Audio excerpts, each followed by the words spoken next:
just before we start the show, I want to take an opportunity to invite you to join me for the Podfluence Weekly newsletter, which is available both on LinkedIn and through the official newsletter channel. Now, if you are on LinkedIn and it's easier for you to follow there, then please just click on the link in the show notes, which will take you straight to Podfluence on LinkedIn, where you can subscribe for free and get weekly updates on Podfluence articles as well as episodes.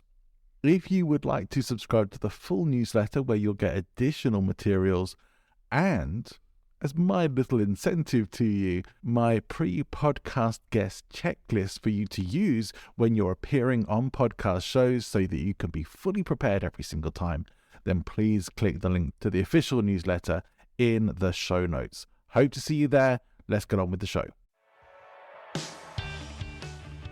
Welcome to the Loki Podcast with John Ball from Present Influence.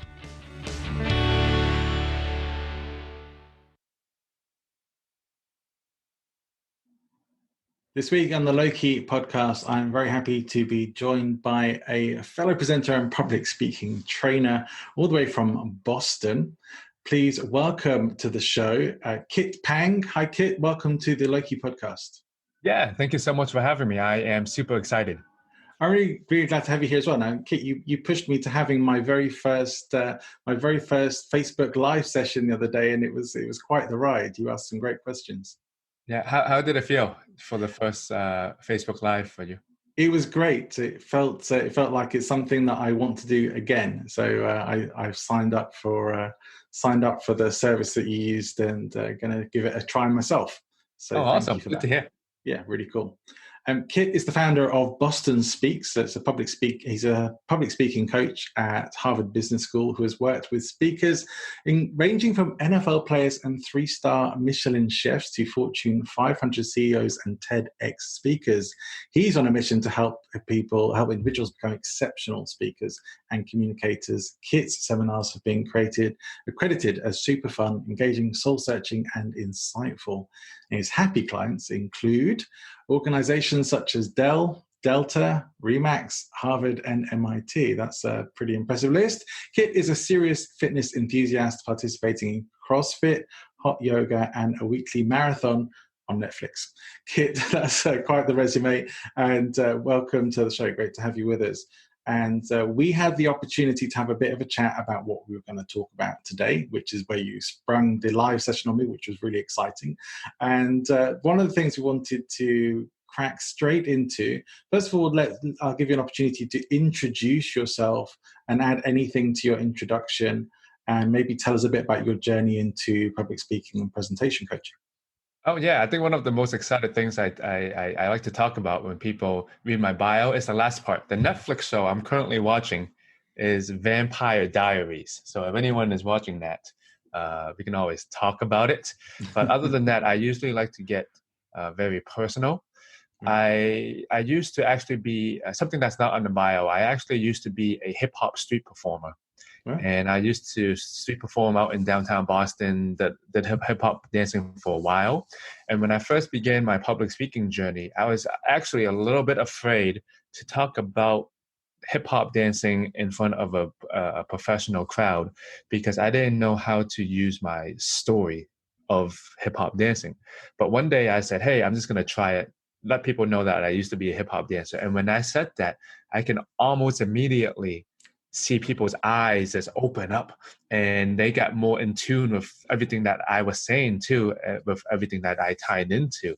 So my public speaking journey taught me a lot about knowing how to use my own personal experience, whether you are a business professional doing updates to your board, to executives, to a weekly meeting. Don't be afraid to throw in something personal that gets back to the point that you're trying to get across. Yeah, I like it. Not that long ago, I think probably last autumn, met a guy from my business network who he introduces himself as being a failed rock star. And I really loved that. It really grabs the attention, and I can imagine the hip hop dancer stuff would certainly do the same as well. So having something like that, great, talk about yourself and talk about something that's interesting that people might even have questions about, and undoubtedly will. So your path led you to becoming a public speaker and trainer. How long have you been doing that for, and what have been perhaps some of the highs and lows for you? I've been doing that for 3 years, but actually, John, I want to get into this a little bit later. I want to ask you, what's one thing that you don't think your audience knows about you? But maybe think about that as I'm Okay, I interested will. too.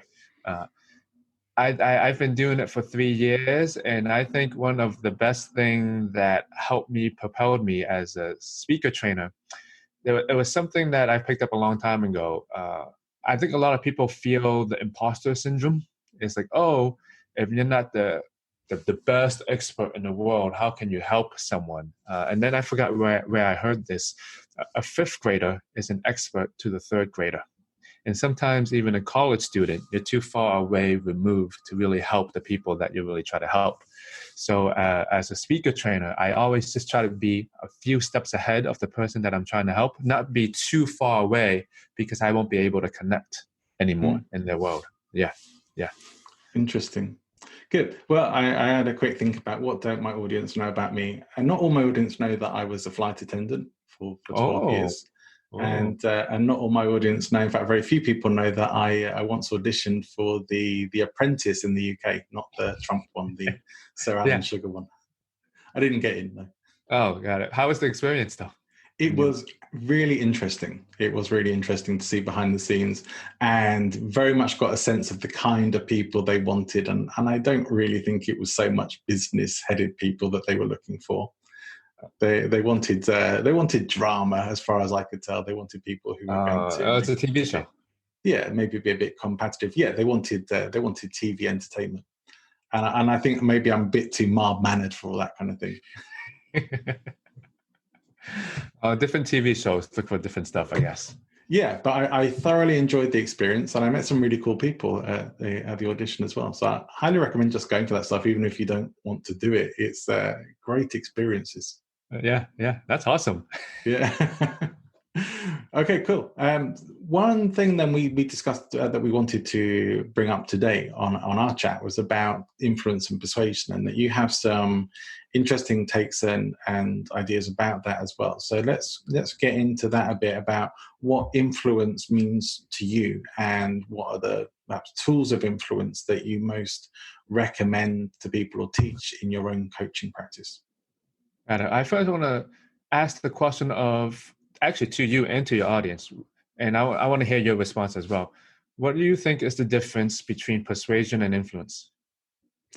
I tend to think that influence is more of a guiding. It's maybe gentle. Persuasion I see as perhaps as being a bit more forceful, and so persuasion perhaps more pushing someone towards something, and influence is more pulling someone towards something. That's maybe how I would define it. I'm not sure if that's an accurate description. How about you? Yeah, I don't see persuasion as being pushy. I think this is the difference. I'll explain it a few different ways. Let's say your family member, this is over Christmas or something, or when you see your family member, and they said, "Hey, John, I just got the newest iPhone 11. Do you want my iPhone 7? Because I don't need it anymore. I have a new iPhone. Why would I need my old iPhone?" And in case, and you might just want the iPhone 7. You might say, "Hey, if they got the new iPhone 11, why would they need the iPhone 7?" And you might want to take it, right? Versus a stranger comes up to you and says, "John, I have the iPhone 11. I don't need my iPhone 7 anymore. Do you want my iPhone 7?" Then you'll start thinking, well, what does this stranger want? Why do they want to give me that iPhone 7, right? Mm-hmm. So persuasion are the things that you're doing in the moment to try to convince someone of your ideas. Not saying that is bad, not saying that is good, but what are you doing in the moment?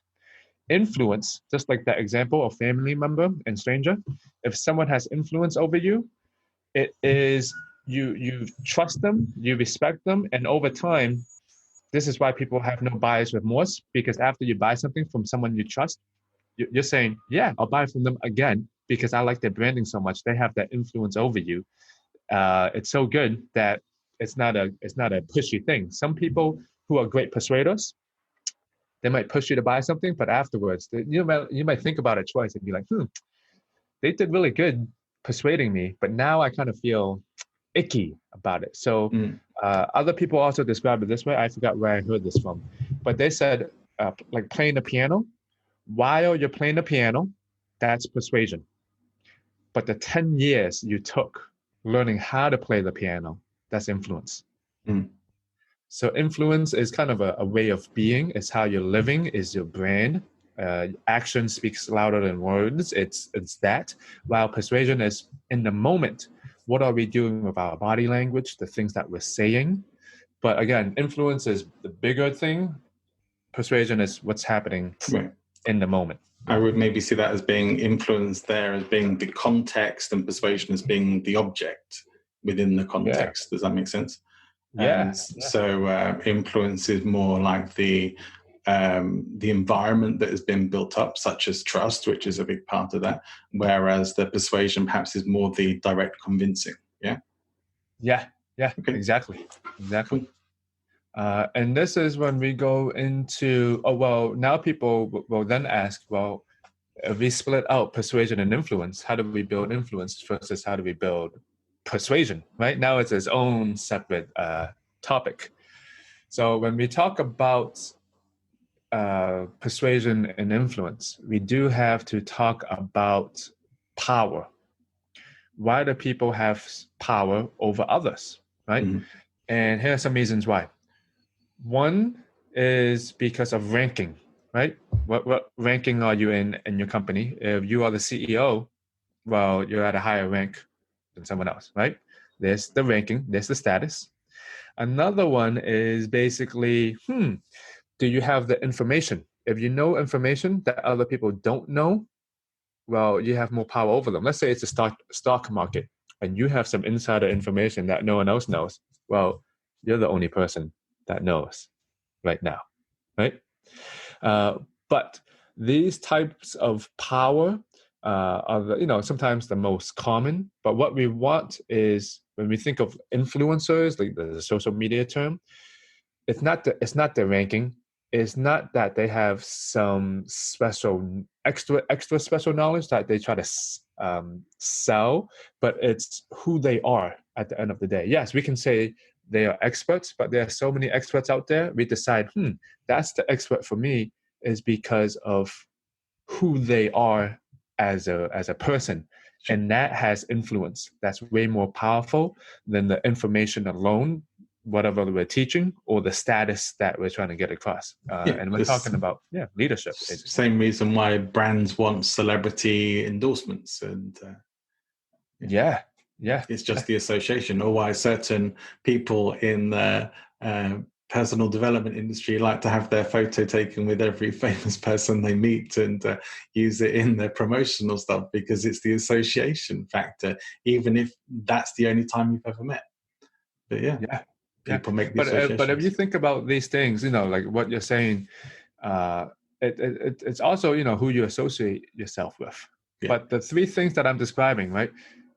Like who you are as a person, the information, you can say your expertise, and then your ranking. If you really think about it in that order, that is one of the best orders to have. Who are you?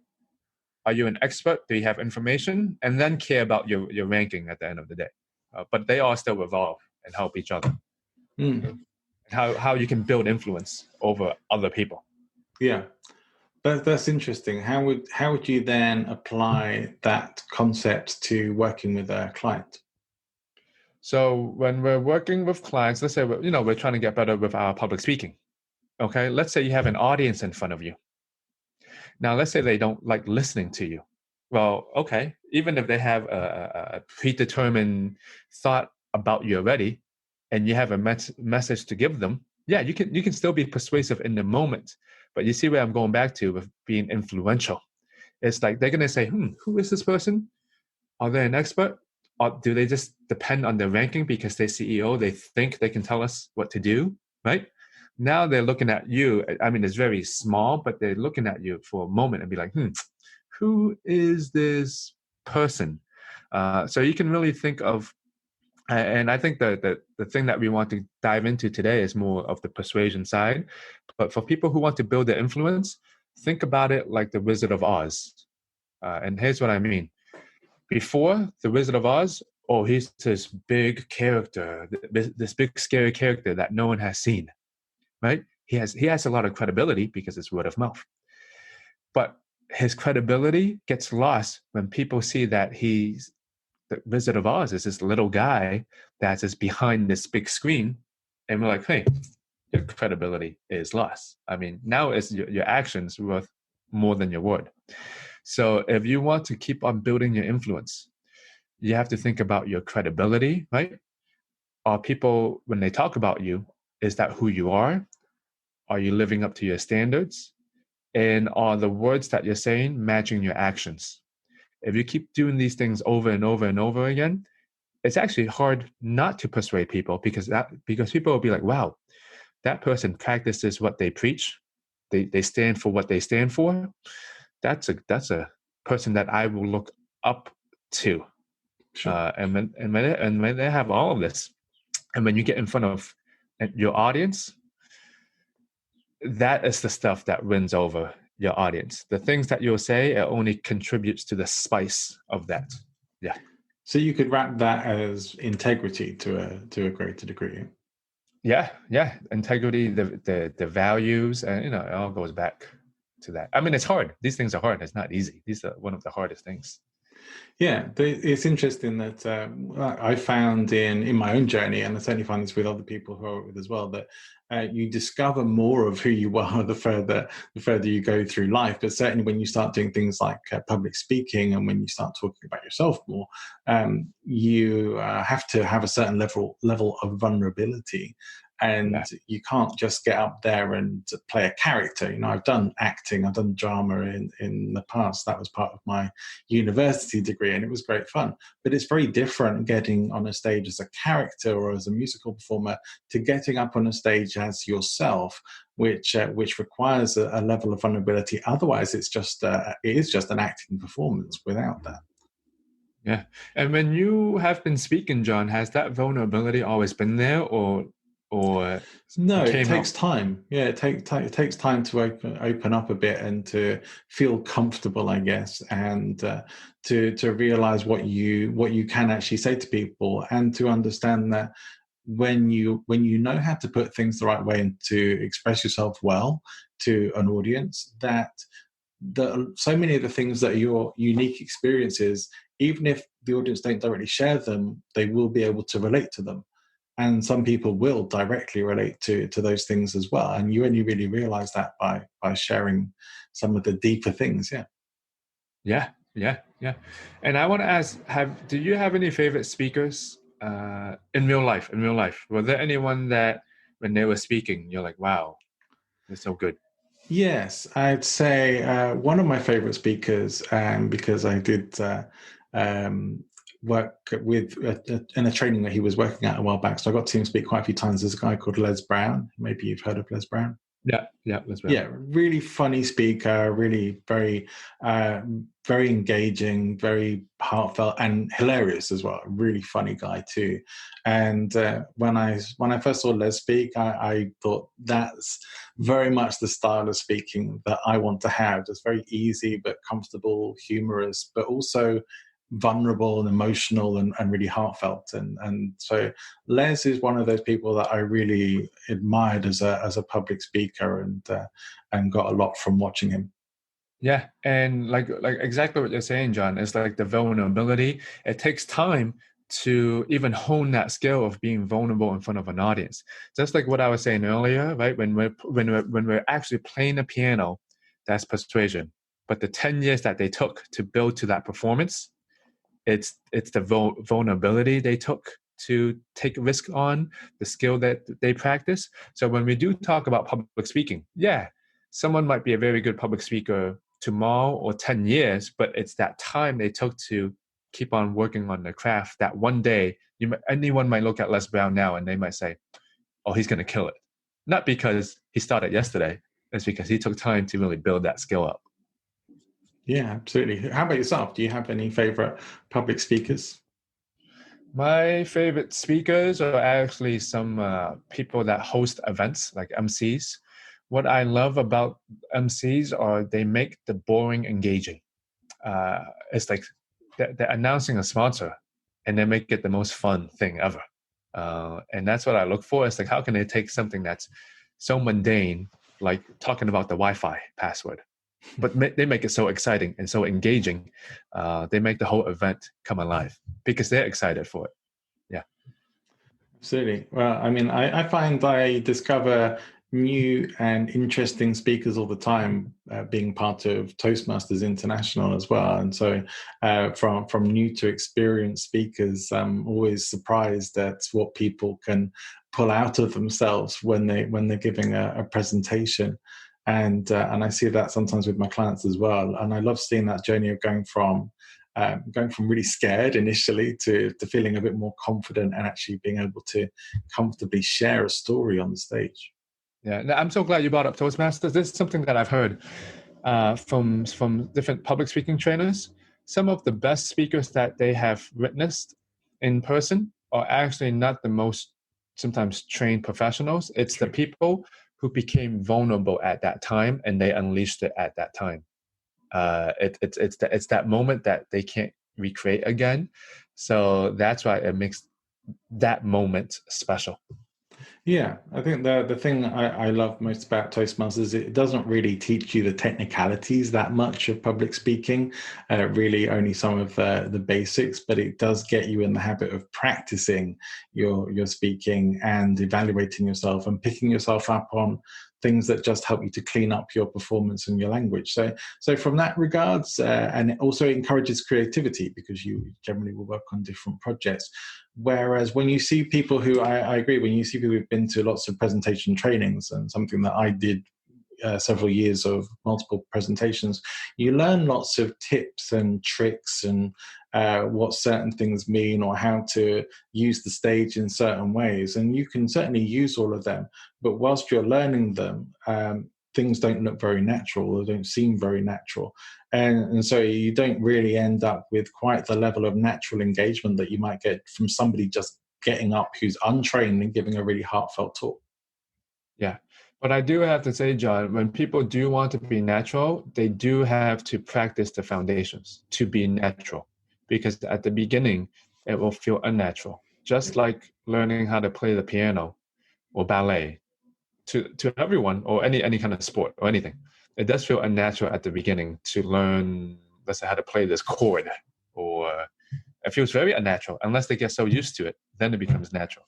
Yeah. Yeah, and like many things that people take up as a hobby or an interest, like musical instruments or learning a language, generally you're going to do that by yourself on an online course or with a private tutor.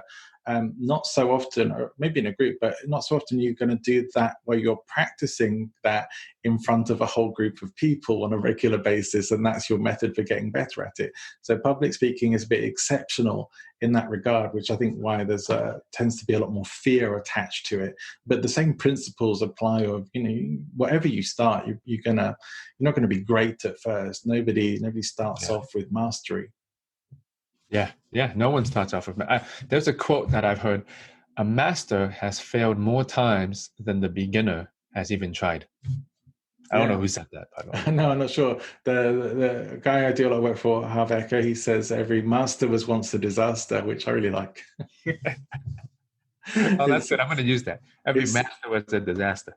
It sums it up really well, and it's true. And we all have our journeys to improvement, but the curve is usually a lot quicker than we think it is. It's nearly always the fear of what you think is going to go wrong or what could possibly happen. It's the same as things like fear of flying, perhaps. Whereas your whole thing is visioning the plane crashing down. Whereas if you actually envision a safe landing and a comfortable journey, you're going to have a different experience. Similar kind of thing with the public speaking. It's always what are people going to think of me? What if I dry up on the stage? What if this goes wrong? What if that goes wrong? That's what's running through people's heads and generating the fear usually. Yeah, I know exactly what you're talking about. The fear part, that is one of the harder things to help people with, because they're stuck in. My yoga teacher said, when you're stuck in your head, you're dead. And when they're stuck in their heads, it's hard. But I want to, there's this book I was reading. I want to share this with you. Always like book recommendations. Good Habits, Bad Habits. And I found this really interesting because it plays to the way we do things. The fear of public speaking, getting better as a speaker. Have you heard of the marshmallow test? I have, yes. The Stanford marshmallow test, yes. Yeah, so the marshmallow test was basically, hey, kid, sit in the room. If you don't eat this marshmallow in 5 minutes, you can have another one, you know. And they were, so what, one thing that the study found out is that they were saying, you know, and this is how the our culture might agree with this, self-control might be a little bit hard because at that moment we're restricting our wants. But what they found out in that book, Good Habits, Bad Habits, the people that were actually successful, do you know what they were thinking about? The end result. They were actually, no, here's the thing. They were not even thinking about restricting themselves. In their minds, it did not even occur to them that it was self-control because it wasn't even in their minds in the first place. So if they had to eat a marshmallow, eating the marshmallow, let's say, wasn't even a bad thing for them. They were probably thinking of, I want to be this one day, therefore eating the marshmallow is actually not very hard. Or let's say you want to go to bed at 10 p.m., but it's super hard. The people who don't even have that mind and they go to bed every night, they don't have to actually deal with, oh man, it's 10 p.m., I need to do more work. They actually have a whole nother mindset. So the restricting part, they never actually even had to deal with that. So what I'm saying is the people who are not scared of public speaking, they, of course, as we get better with public speaking, they actually, well, here's the thing. If you know how you cross the street, in your mind, are you thinking a car is going to hit me? No, it wasn't even in your mind in the first place. Therefore, you won't be scared about it. But we can be scared about it every single day because unless we're stuck at home. But it's the same thing that's happening with public speaking. Most of the people who's confident, they weren't even thinking about it. It's not in their habits in the first place. And so they didn't even have to deal with that struggle because internally it wasn't there. And so the point of me saying that when it comes to becoming a better speaker or getting rid of your fear of public speaking, it's how do we deal back to our limiting beliefs? And are we just playing mind games of ourselves where we don't have to? And it's getting people to realize that, is this something that I should even be thinking about? Yeah. So focused on the wrong thing or just not the right level of thinking at all? Yeah. I had as an example, I'll give an example that a thought that my client had. Same thing that happens to him in the boardroom happened to him when he was young. He used to play in a guitar band back when he was a teenager. He used to be very good. And when people asked him, go to the front and play, he said one or two things will happen. He said when the lights were dim, he would do really good because he can focus on his music. But when the lights were on, he would look at people in the eyes and then he would start thinking, what have I messed up? The same thing is happening to him in the boardroom. He would start thinking, what have I messed up? But here's the thing. When the lights were dim, when he was focusing on his music, the consequences were always still there. Yeah, he could have messed up, but he didn't even focus on what have I messed up. He focused on his music. Right. That's down to certain triggers, though. Certain triggers. The consequences are always still there. How can we focus more on the things we need to focus on and get into the habit of focus on the things that we're focusing on instead of worrying about the things we don't have to, worry about? So what would you do in that situation? Work on changing the triggers or the responses? Where would you start? My boxing instructor said, Kit, did I know that I was throwing a chicken arm punch because my elbow was going out? John, here's the thing. I did not know. He had to tell me. Right. Okay. Now that I know every single time I throw a punch, he says, put it back in. So every single time I throw a punch, I know what I'm doing wrong, and therefore I fix it to what I want it to be. Some people don't know they're saying in their minds, I think I made mess up. That's the trigger for them. They are not even aware. So the first part is, are you aware of what thought that you're saying over and over again? Let's say you want to go to bed at 10 p.m., but you don't. What do you say to yourself? Maybe you say to yourself, I have more work to do. I have more work to do. Well, you've been saying that for week after week after week. If you are aware that you're saying that, well, it's like my chicken arm punch. Well, what do you want to change it to, right? Maybe it's, I have to go to, let's say it's 10 p.m. and the trigger is, I need to do more work. If you know you catch that, then you need to find something else to change it to. Maybe it's meditate. Every single time you know that thought is coming up, the action goes to, I think I need to do more work, but I'm just going to meditate. Or if you think I need to do more work, I'm going to drink a glass of water and shut off the Wi-Fi. Or maybe it's changing, slowly it's changing the thought. It's not, I have to do more work. It's, if I go to sleep, I'll be more productive tomorrow. But if you are not aware of it, so first you have to be aware of it. Second, you have to know what you want to change it to. It's actually very easy. Yeah. Are you aware of it? What do you want to change it to? So, good. One thing I wanted to come back to then, in terms of creating influence and persuasion, you talked about a 5-step process the other day. Can you tell us a bit about that? Yeah, when it comes to persuasion or crafting a good message, the question is chicken or egg, which came first? Chicken or egg? Well, the question now is, which comes first? Your ideas or listening to the audience? What comes first? Step 1, find out about your audience. What do they want? What are they objecting? Why are they here in the first place? But actually, let's use an example. John, do you have to go into a meeting anytime soon? Or like... Most only online at the moment. So, but yes, I have some business networking meetings this week, a Toastmasters reunion, a few things. Okay, here's the thing. Now it's a one-on-one conversation, a group.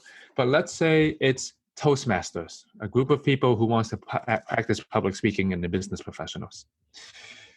Now, let's say you have to come up with a speech, okay? And your speech is you want to convince them to buy a better mic online, okay, to use online because everyone's working at home. You need to buy a good mic. So that's your idea, right? You need to buy a good mic. So what I was talking about earlier, should you try to build out your argument, or should you find out about them first? Okay. The question is, find out about where they are, about how they would feel about buying the mic. So let's talk about it. If you were really trying to convince your Toastmaster friends to buy a mic, what kind of objections do you think they might have, or where are they? Some of them would be on price, probably. Price, okay. Because especially as we have quite a few students in the club. What else? That maybe they don't need it, because they don't really do speaking that requires a microphone, other than on the online meetings right now. So I don't know, maybe those are probably the most likely objectives. Okay, good. Let's say even those two, right? Pricing, and they may not need it because they're not using it. They can just have headphones, okay? So if we never talk about those things and they're always thinking about it, then they will always be thinking about it.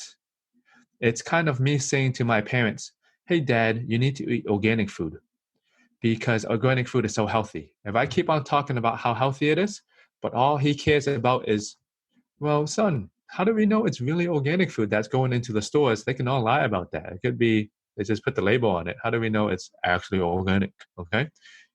Now, if that's what he cares about, and all I keep talking about is super healthy, but I never address his points, at the end of the day, he won't even be listening to me.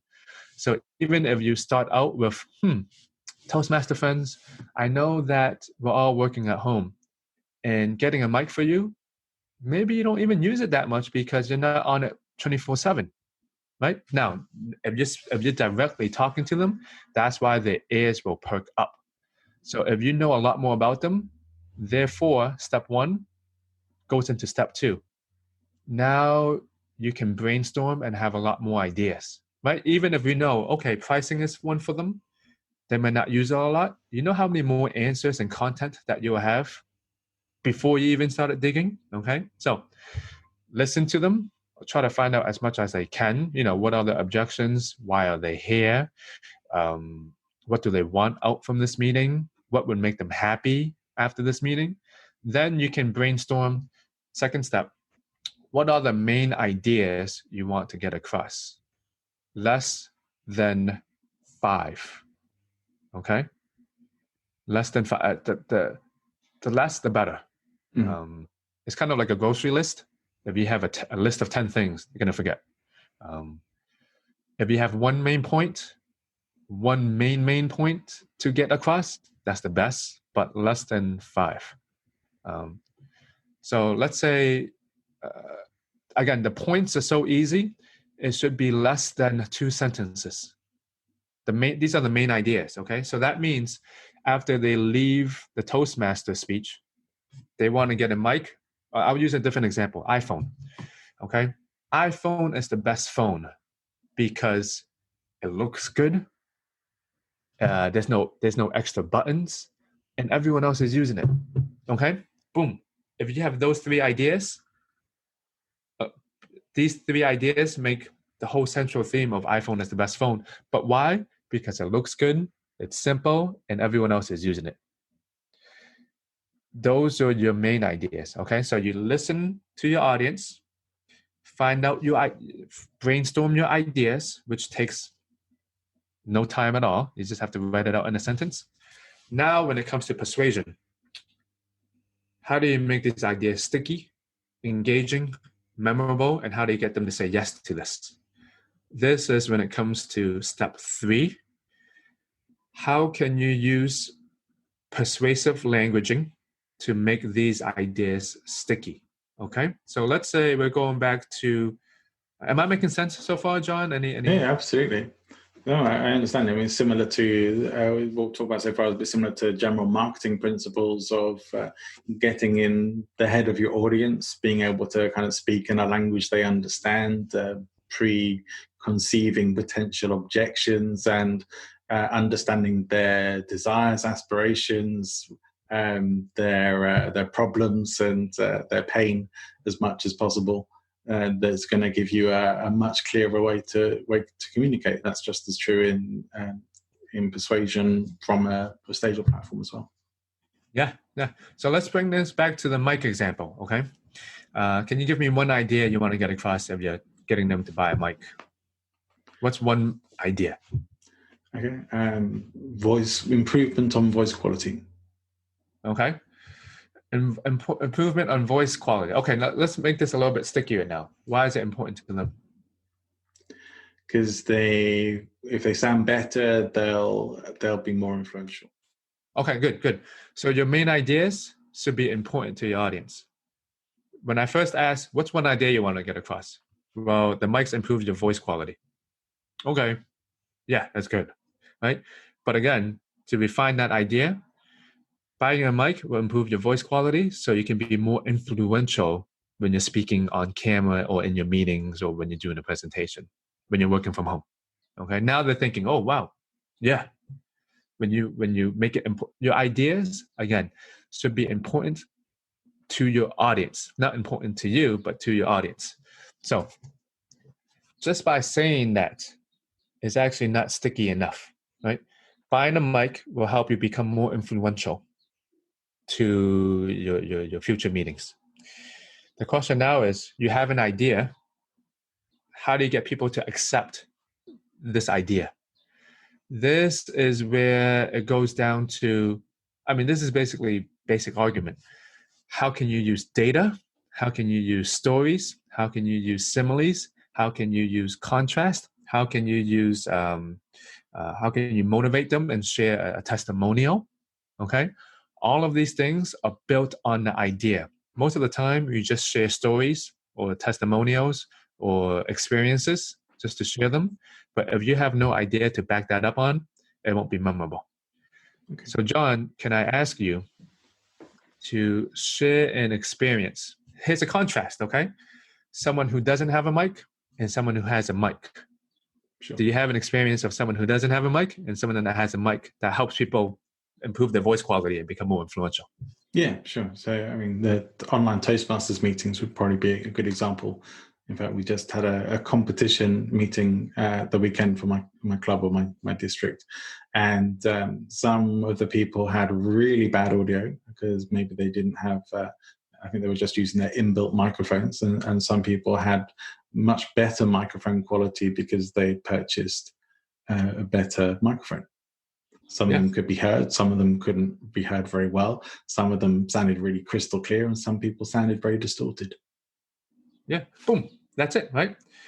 What you did was you had an idea and you used an example to try to make the idea sticky at the end of the day, right? So now is, if you're really trying to persuade someone, will that be enough to do it? That's what we're talking about. Can we actually get people to buy a microphone only with that?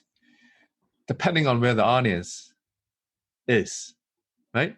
Now, if you really think of the question why and how, do we need to use more? Do we need to use other tactics? Now we're down to the tactics. Maybe you can then, after you said that, you can then ask everyone, what do you think about having a mic right now? Do you think it's important in your life? Once they give you more answers or questions, you will have more answers yourself. Yeah. Well, right now they might think it's important because everyone's doing stuff online, right? Yeah, right now. So when we're talking about persuasion, I just want to back this up. First, we're saying, if we're using this as a mic example, that they want to be influential or successful. Okay, we're already thinking that, but is that true? We don't know. Okay, the audience is saying they want to be more influential. So therefore, that we know this about them. So listen to your audience.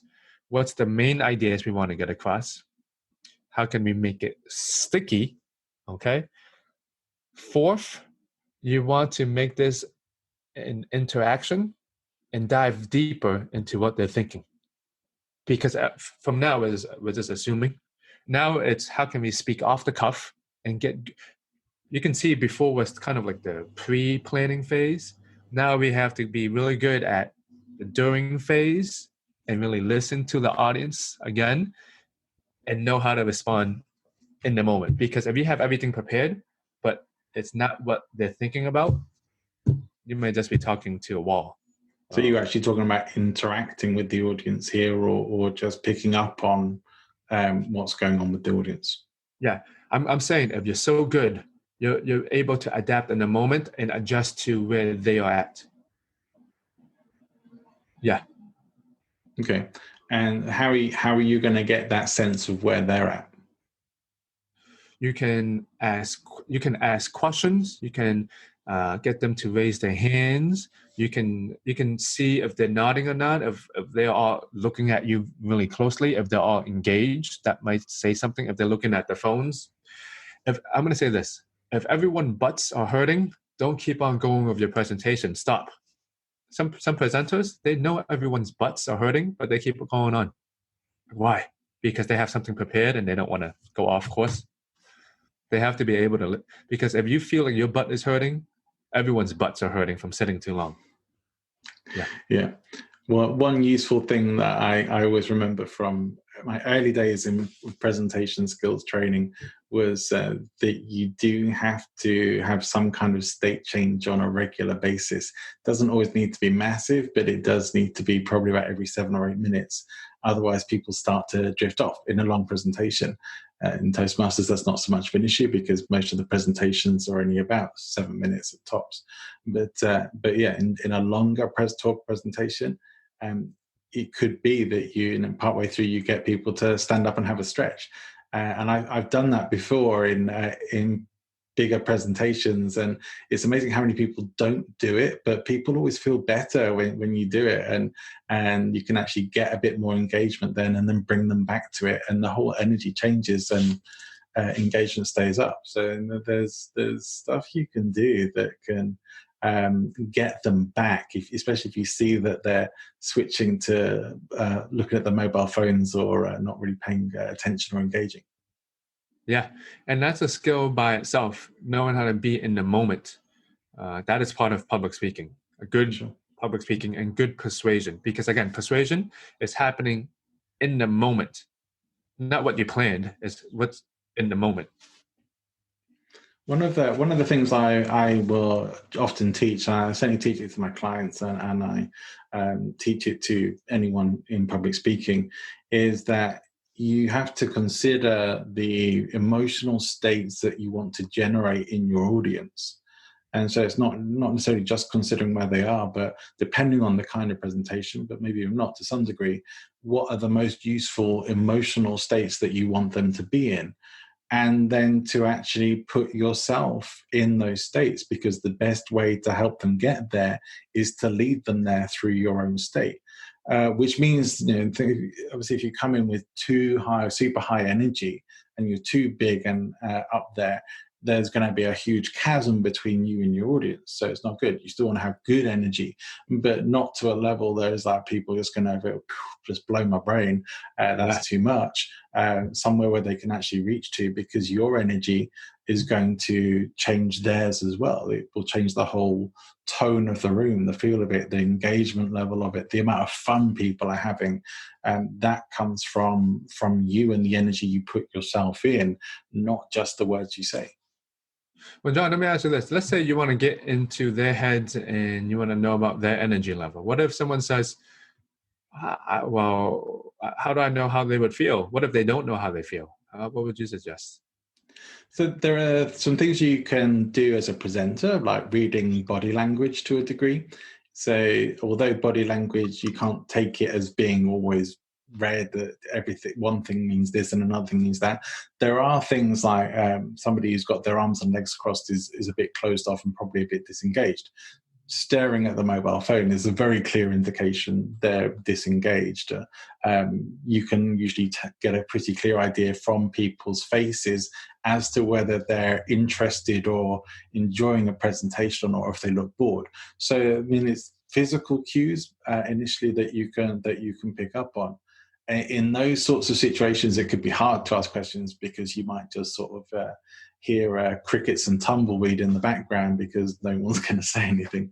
But yeah, I would look for initially the physical cues and say, well, from what I can see or from what I'm sensing here, this is the energy I'm getting.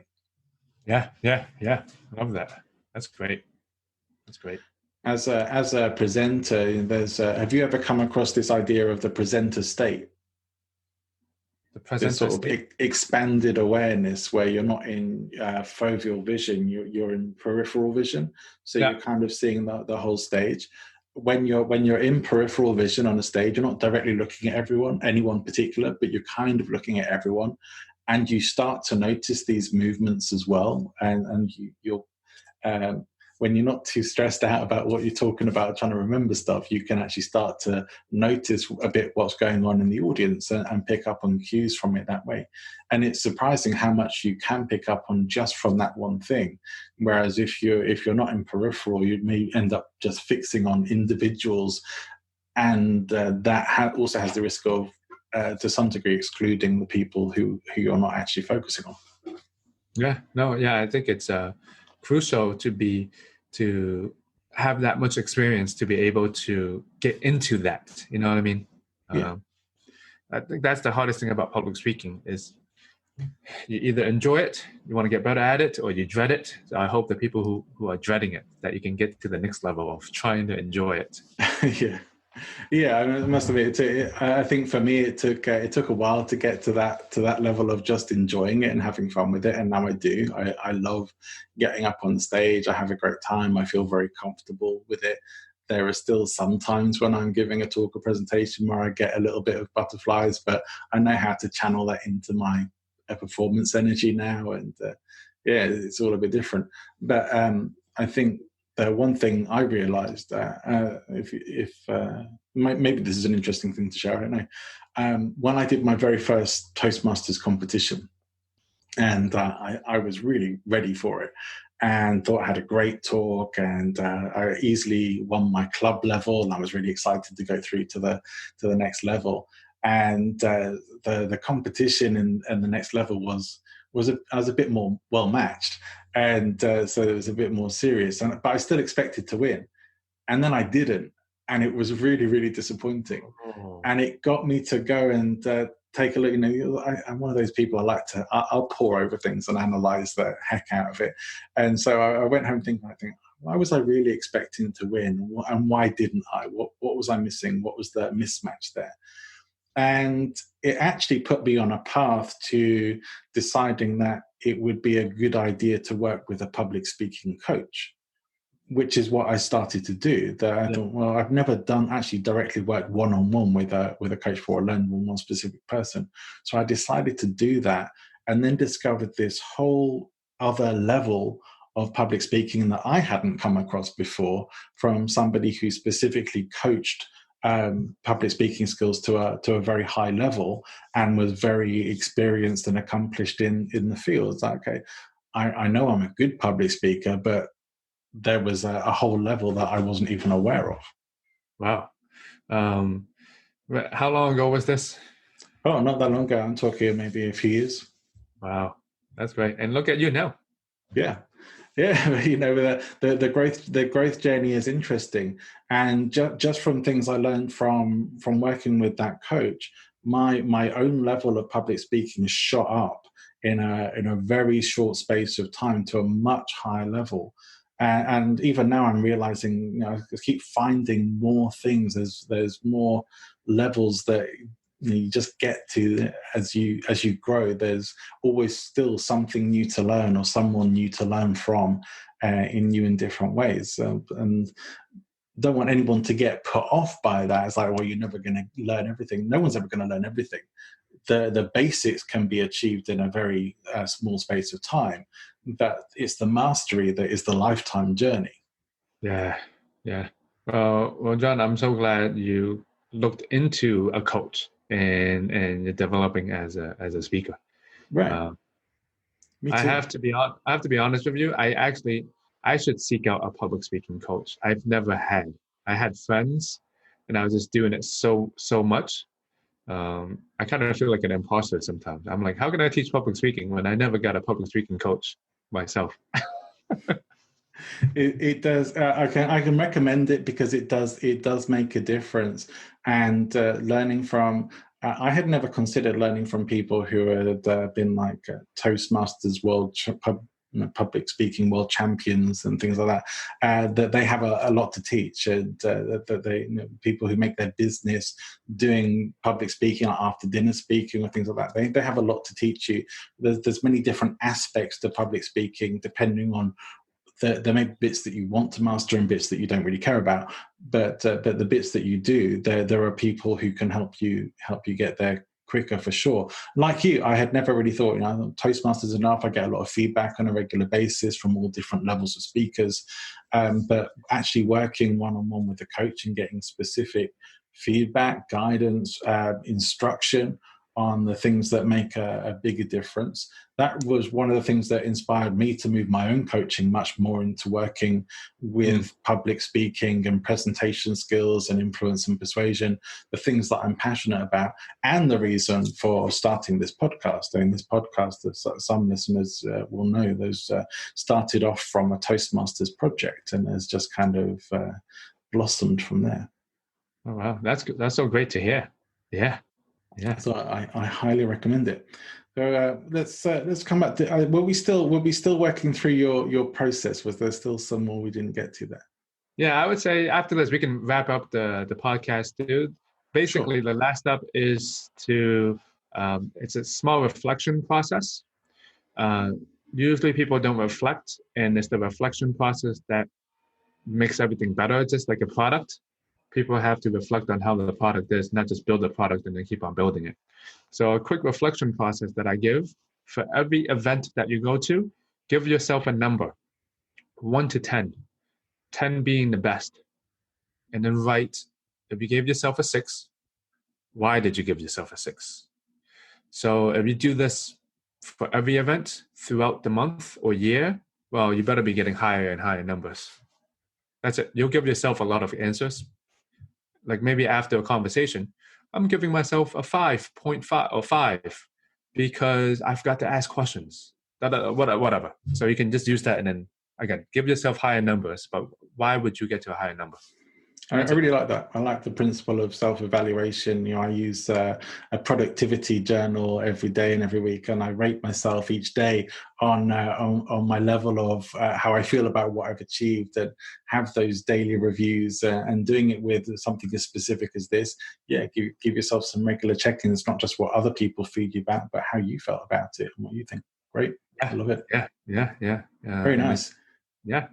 Okay, it's been a real pleasure chatting with you today, and I'm sure there's so many more things we could talk about, but of course, time does limit us somewhat, but it has been fascinating. I've really enjoyed the conversation. I hope you have too.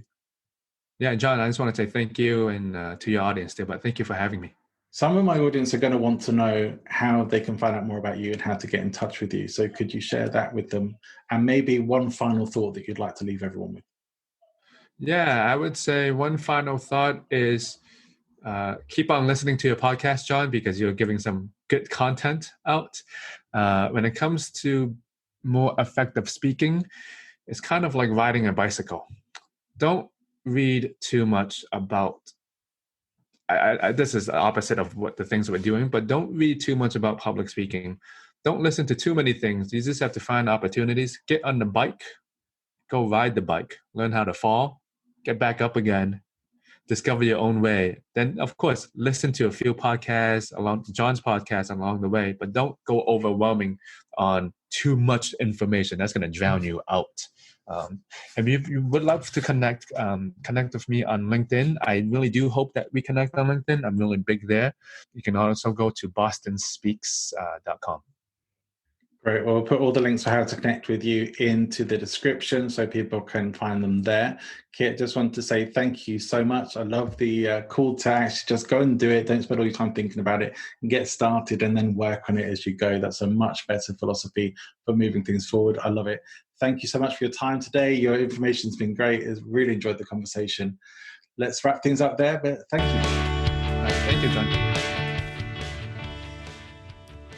Thanks for tuning in. If you enjoyed the podcast, please make sure you like and subscribe to stay updated for future episodes.